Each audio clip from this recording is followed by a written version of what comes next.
The death split coming through. Not enough time. Moves curls out for the kill. After throwing a 12-5 lead and losing 9 straight rounds to C9, NRG's season is officially over. But there's still one question on everyone's minds. Was swapping in FNS and Psalm so late into the season the right choice? We know there were problems with the Demon 1 roster, but their Stage 2 results were technically worse than what they achieved during kickoff and Stage 1. So was the switch really worth it? In this video, we're going to explore the rationale behind the roster change, what problems it attempted to solve, and what new problems NRG still had to face with FNS and Psalm. We'll be looking at important statistics and gameplay patterns from before and after the roster change, as well as some older gameplay from the Optic core, because some of the problems might go way further back than you think. By now, everyone knows that there were role issues with the Demon 1 roster. Chet himself retrospectively admits to those role issues and agrees that forcing Demon 1 onto Smokes and Victor onto Duelist might have improved their system. What would you change in the past few months? Probably like the roles, like just force more Smokes on Max, let Vic play like Duelist. On top of that, Ethan's IGLing was getting a lot of criticism. Although I still think that the actual strats he was calling made sense, and his IGLing could have worked in a different environment, Ethan admits that he isn't a natural leader like FNS. Honestly, you either have to be just built for it or you have to do it for a really long time. And so I just didn't, one, it just didn't have the time, and two, just naturally just not who I am. The initial NRG roster with Demon 1 and Marv just did not look like a team who worked together, and they struggled to get on the same page in a lot of different situations. Their indecisiveness definitely showed at certain crucial moments during their matches, and this can completely make or break a team at this level. When you look at it this way, it makes a lot of sense why adding FNS and Psalm would help address their problems with leadership and synergy. I could tell that changing their IGL had positive effects right away. With FNS as the IGL, the team just felt more decisive from start to finish. FNS has always been incredible at problem solving and reading the flow of the game,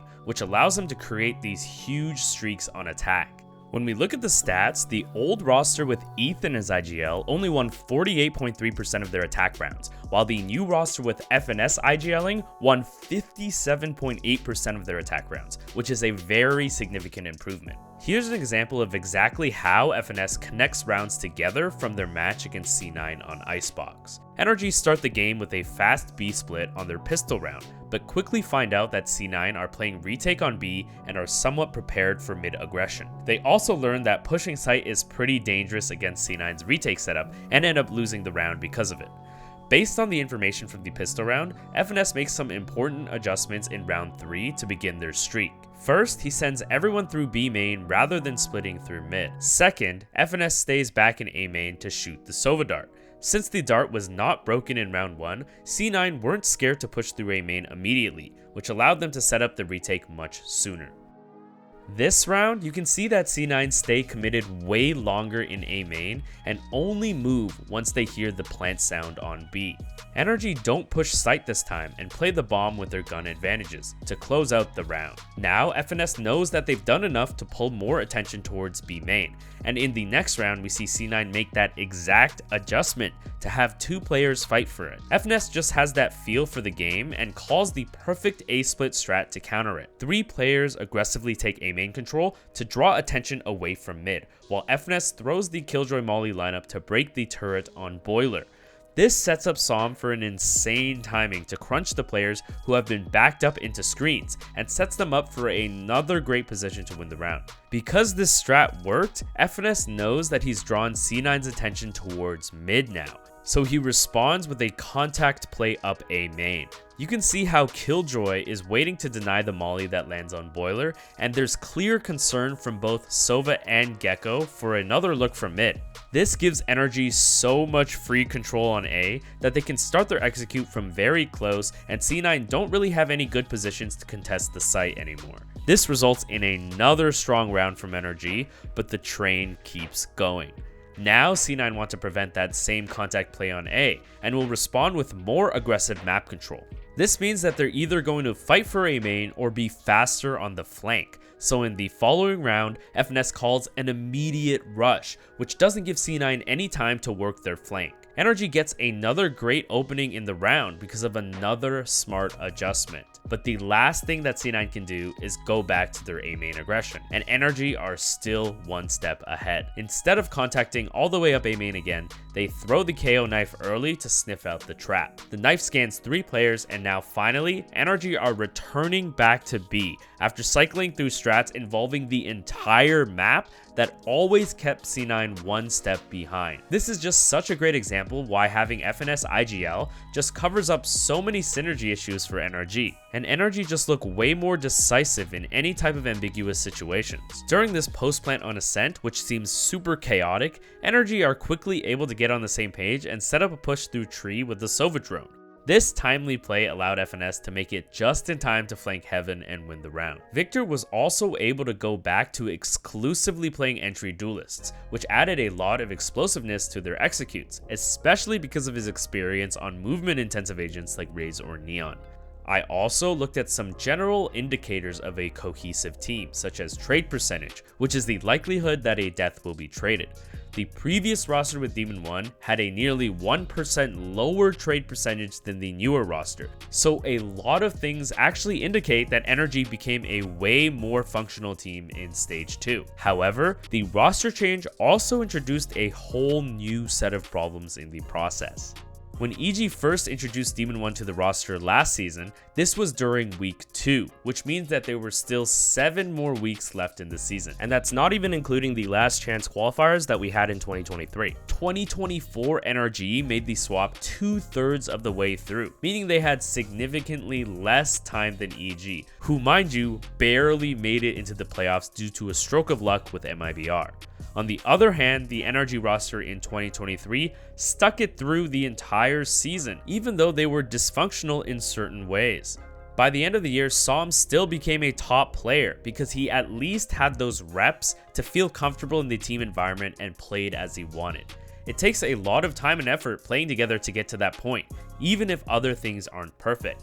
This year, it definitely took a little bit of time for Som to feel comfortable again before he could find the same impact that he did last year. And the reality is that NRG just did not have that time. The roster change basically meant that NRG had the same team as last year, except with less time to get back into the swing of things. And since it's basically the same team, those same problems that were never fixed at the end of last year would inevitably resurface again. I mean, it's the same team as the other year. Like, we're gonna have some similar issues for sure. One of these problems is actually with their IGLing dynamic. But wait, didn't we just prove that FNS is one of the best big brain IGLs in the world? Although that's still true, calling the entire match from the role of a lurker is just hard to do, which is exactly what FNS has to do. You just don't always have enough context as the lurker to make those important mid-round decisions, and this is exactly why a team like Sentinels became so much more cohesive once Zelsis joined the roster. Zelsis helps fill those gaps during the mid to late round scenarios, when John Cutie is focused on his lurk or simply doesn't have enough context to make fast calls, when the speed and decisiveness of a call really matters. Zelsis is always helping John Cutie look for aggressive opportunities on his side of the map to change the state of a round. It just doesn't seem like NRG has a secondary caller as influential as Zelsis, so they mainly rely on FNS to do their calling, but again, he's playing Cypher and Killjoy in the vast majority of their matches. So why doesn't FNS just play more initiators? Well, if we go back to last year, NRG actually tried to address this issue early on in the season by making multiple role swaps. You can see that early on in the 2023 season, FNS tried to play more Skye and KO alongside his already good Breach, but NRG started the season terribly and were about to miss playoffs.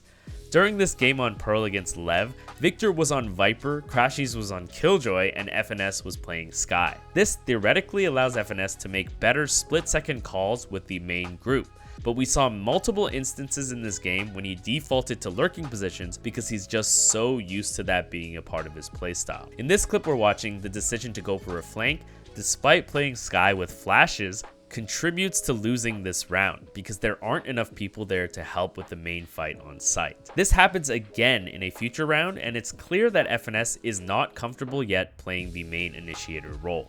Putting FNS back on the agents he's best at helped fix their system and turn around their season just in time to make both Masters and Champs in 2023. But wait, didn't the Optic core always have this problem where FNS had to call from the lurk? FNS was playing the exact same agents in 2022, and Optic was one of the best teams in the world. But remember that roles and agents aren't necessarily the same thing. The truth is that when Ye left and the chamber meta ended, they lost their dedicated, self-sufficient, and reliable lurker. Ye was someone who didn't need micromanagement on the lurk, which enabled FNS to be able to call while being more involved with the main group taking control. You can see that FNS is actually with the main group in a lot of their strats from 2022, and Ye is the one lurking around by himself. Now, close and personal inside it is. Boombot clears one, but what a trade! The trade-off. And Marv is going to be making his moves now. Too much room to plant. Crashies is going to be vitally important here with one flash to use. When Ye left and the meta changed, someone else had to be that dedicated lurker. This is why they tried to have other players do it to maintain that good IGLing dynamic. But FNS is simply way better at it than everyone else on the team. So they really struggled to decide between a weaker calling system or a stronger individual understanding of roles. Even at the very last point last year against Bilibili Gaming, they were still trying to put Artis on the lurk with Killjoy, and he definitely looked uncomfortable in that role. But at least theoretically, this enables FNS to call a little bit more effectively. And now you probably understand why they split apart and think that they peaked with the roster. But interestingly enough, this also relates to another criticism of the new NRG roster. Recall that NRG almost came back down 11-3 against Sentinels while on their attack side, but also ended up throwing that 12-5 lead against C9 on their defense side. NRG's defense side win rate with the initial roster, which had Demon 1 and Marved, was 56.7%, which crazily enough was one of the highest in all of VCT Americas. But their defense side win rate with FNS was only 38.7%, which is far below the average for every single team on every single map. A lot of things have to go wrong to only be winning 38.7% of your defense rounds, but a couple big ones stick out for me. The first layer of all of this is that FNS's calling might not have had the time to adapt to the 2024 defense side meta.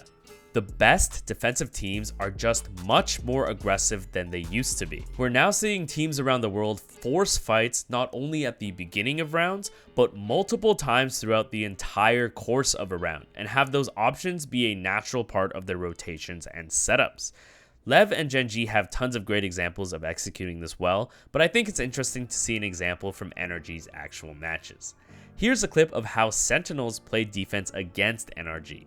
On Sunset, Sentinels like running variations of this pattern, where they start by looking for a fight in A main, and once they take control of it, they quickly set up for a secondary fight to retake control of mid, and this is exactly what helped them win Sunset in overtime. NRG's defense sides look way too stale in comparison, like in this round against C9. NRG spends the first 40 seconds standing around committed to their trap play with breach stun in A main. They basically give up the entire map as they have no control in B main, no info in mid, and shallow info in A main because they're hoping C9 walks into their trap. When they finally throw utility to take control of A main, C9 have already made it all the way up mid to flank them, and NRG get completely destroyed. Here's another example from the exact same game, where NRG start with gaining some mid control, but quickly move back into a stale setup, where Crashies is just cycling his Fade Prowlers into A main for info. Relying on utility to gather info is just a very archaic way of playing defense, and this never gives NRG reliable info to confidently make any decisions. Anytime you see defenders rotate back and forth through spawn like Victor's doing here, it's usually a very bad sign. C9 are again given the entire map to walk up and squeeze NRG completely off of A, somehow flanking Crashies, who's basically playing in their spawn. Even if this free kill did not happen, I guarantee that NRG are going to have a very low chance of winning the retake anyway. It's clear that FNS has some trouble calling the right setups on defense, but even when he makes the right calls, NRG just lacks the team fundamentals to execute the plays correctly. In this round against Sentinels on Lotus, NRG takes a fight late into the round near attacker's spawn. This is a decent idea because they know Sassy is split from the rest of his team, but FNS ends up peeking early before the Clove smoke comes down, and Ethan is running away while Crashies is Gecko ulting in. These mistakes in their execution cause a decent call to fall flat. And this just makes it hard for any IGL to know which calls were good and which ones were bad. Finally, I think it's very important to consider that defense relies more on individual skill than attack does. The chamber meta in 2022 only emphasized this further, and we saw Ye win a massive number of defensive rounds for Optic all by himself. Ye's average damage on defense during champs in 2022 was 184. And nobody on his team was even close to this number. Actually, nobody in the top 6 of this tournament was close to this number. So Ye was seriously doing work for Optic on defense. You would never see a setup like this in 2024, where 4 players are stacked on one site and 1 player is anchoring the entire rest of the map. Even though it's no longer a chamber meta, I'm sure we can all think of one player, maybe on NRG's bench, that could have been able to do something similar for NRG. Demon 1 was a clear leader for EG on defense, dealing an average of 169 damage per defensive round.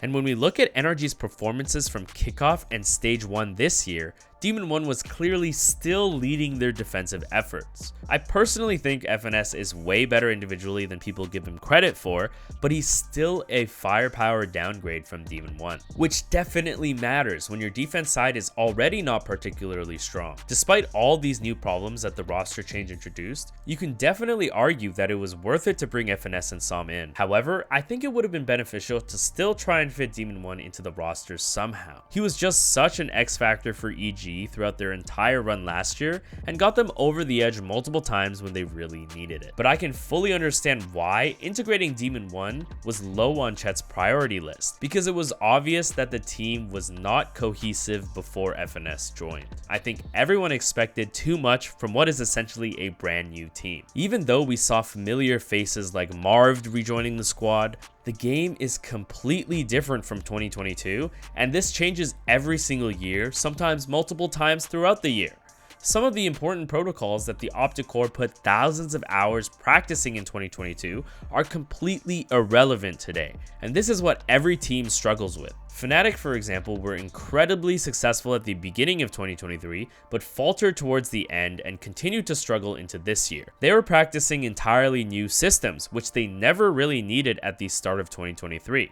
And now they look dominant again, coming out of EMEA as their top seed and are big contenders to win champions. Regardless of what NRG do to the roster next year, they'll need to rebuild that trust and synergy from the ground up, and I personally hope they try and sprinkle in some new talent as well. In the end, all good, because FNS and Som will still get to co-stream champs and provide us fans all the entertainment we need.